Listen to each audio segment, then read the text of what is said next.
I, Tantus Naravan Dracovin, Lord and Emperor of the Dracovin Empire, and welcome. It is time to continue our discussion on Pathfinder, the role-playing game system. We were talking about some magic and then prestige classes last time.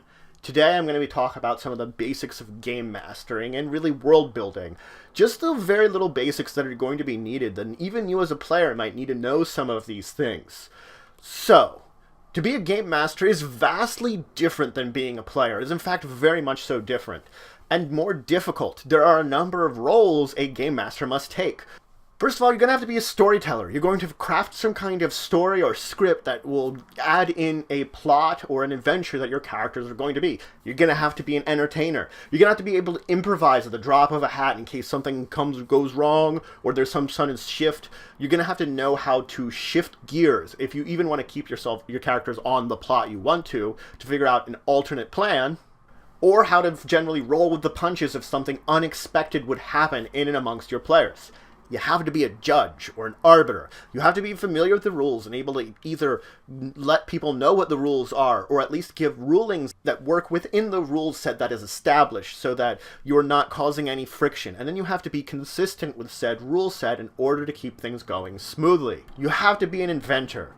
And by that means you have to design NPCs, encounters, maybe spells, magic items. You have to be able to build all these things and put them together and be inventive and creative. And finally, you're going to have to be a player. And what that means is everything else in the world that is not one of your characters, that is some kind of creature, you're taking on their role. You're going to play as them. If someone is talking to a shopkeeper, you're, as the GM, the game master, playing as the shopkeeper. Granted, you're not going to be doing it all the time, but for that period of time, you are playing as that character. And then you'll move on and play as the next character, and the next one. So of course, you have to be a player as much as you are any of these other roles. Now, before you start, you're gonna want an idea of how your story is going to go and some basic information about it. Once you're playing in the story, it is a great idea to take notes. Consistency is the key, especially if you start improvising. If people go and visit some kind of shopkeeper or cleric you hadn't planned on, you're going to maybe want to give them a name. You're going to want to know that name because if they go visit that person again, they're going to want to know who they are. So it's a good idea to be consistent, keep some notes, and be ready for it. Now, there's two formats you can take. You can either use a pre-made adventure, which you're going to adapt into your own words, or you're going to build your own adventure from scratch. Now, if you're using a pre-made adventure, you're going to want to read through it and figure out what kind of tone you're going to take with it. Because your team of characters is going to be an individual group. It's going to be different from everybody else's group. So it's important when you're looking through these adventures to read, take notes, get information, figure out ways that you can edit it. You are allowed to edit a pre-made adventure to make it more customized to your characters and your adventures. Come up with little new storylines, things that bring in your characters' backstories. So it is very important that before you really start playing, you get an idea of what your characters are and what their backstories are, and then you can edit and take the time. The big advantage here is this is going to take a lot less time than if you're making your own adventure. That is the advantage of pre-made adventures. You're still going to want to read through it. You're going to still want to probably make little edits here and there, things that are going to make it your world more than others. Again, you're tapering to the team you're going to have. Paizo provides a massive slew of adventures and books, from thus the single adventures, from sort of a multi-level adventures, to gigantic adventure paths, which span 6 books and go on epic adventures from like 1st to 15th level. It's your choice which ones you want to use, but let's move on rather than just talking about that to talking about making your own world. Now for this, you will either go on one of two routes. Either you're going to make it a game world where you're just running it for you and your players, and that's it. That's as simple as it is. You don't need to go into a huge amount of details. Or if you really want to, you can go extra details and get it to the point in time where other people could run it. Its choice is really yours, but it's going to be what you're tapering to your audience. We're going to talk as if you don't need to go that extra mile right now, because that is an option you can definitely do, making it that anybody can run the game. But then you have to put together everything. Otherwise, you want things like an outline of a plot, some basic NPCs, maybe some basic monsters, basic encounters, maybe a map of the area, little bits of information like that that you can start out with and you can just improvise and build off of there. The point is, you are not drawing up an exact like script or exact story is what I should say. You're giving an outline of a script that then your players are going to take their characters and become the main actors in said script. And as they go, the script will be written for some kind of play you're putting on that will build up and make it into a story. That is how you're working it. You're sort of slowly building up into things. There are 3 crucial things you want to note and be ready for when you're building your encounters: stat blocks, encounters, and treasure. Let's talk about each of these individually. Stat blocks. This is all the information of any monster, NPC, even little sort of creature of the forest that they may encounter, the statistics of them, so when PCs deal with them, players deal with them, you know how the interactions will go. Whether it's fighting it out or skill checks or anything of the sort, you're going to know the basic information. Now, Paizo provides a massive information. Many monsters, many NPC statistics, many little fuzzy woodland creature statistics if it really makes a difference and you'll need them. Most of the time, you're not going to have to build anything yourself, but maybe you will need to build a monster. They provide rules for that. Maybe you need to build your own NPC. That's just like building a character.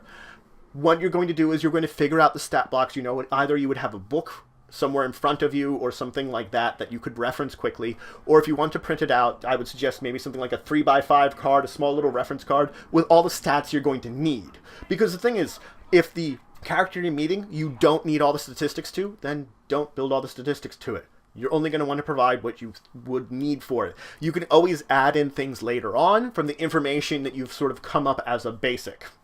Now, once you have your stat blocks, you want to talk about encounters, because encounters are going to be the bread and butter of it.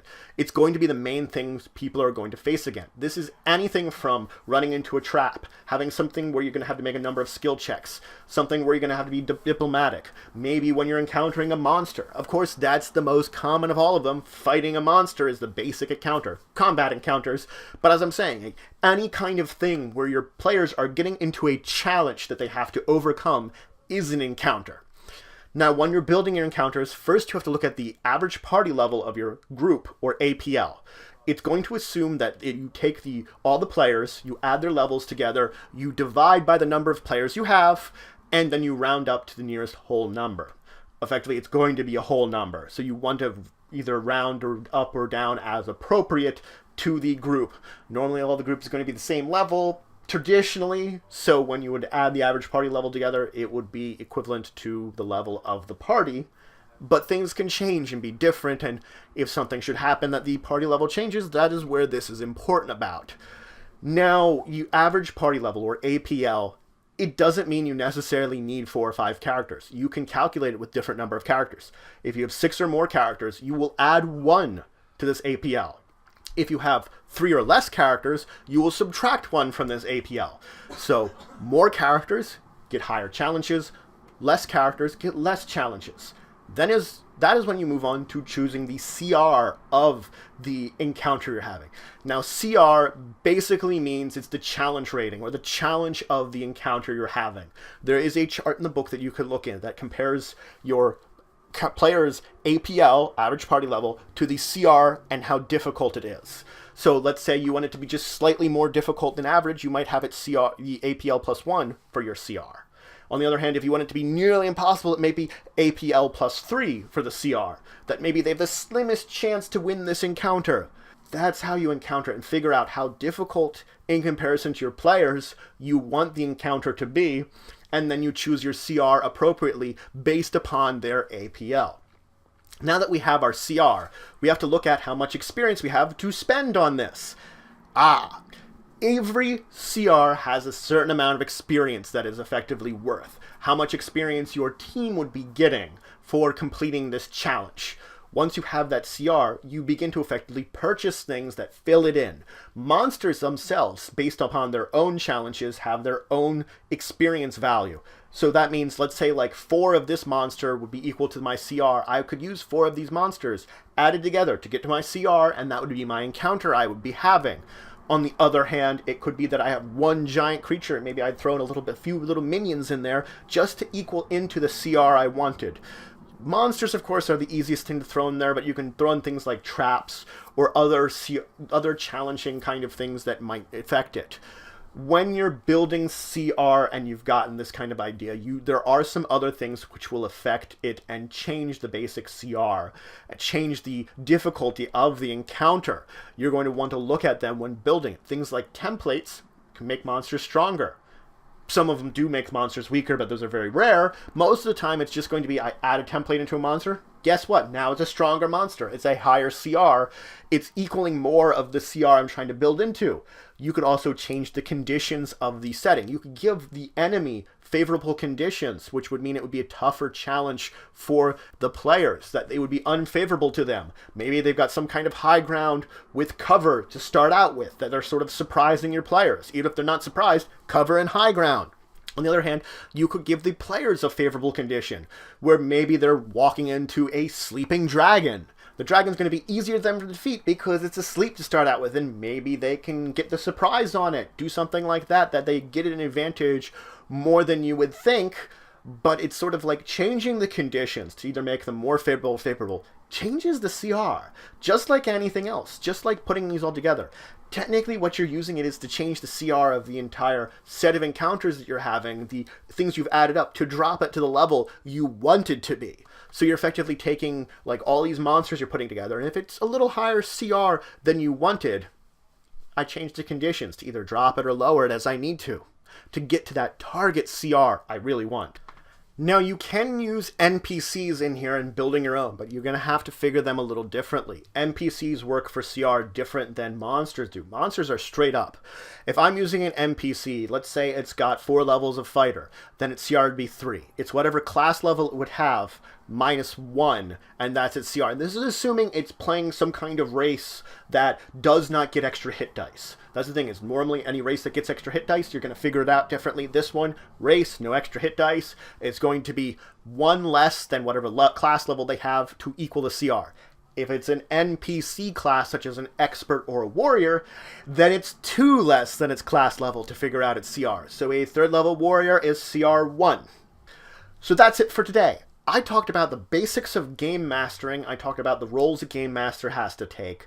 I talked about the type of adventures you can have, from the pre-made ones, which are already built for you, to crafting your own. And then I dived into crafting your own just a little bit, talking about building your encounters with stat blocks, building your actual encounters. In the next episode, I'm going to talk about awarding both experience and treasure, and move into some more information you're going to want to know about adventuring and GMing and the combination of the two of them.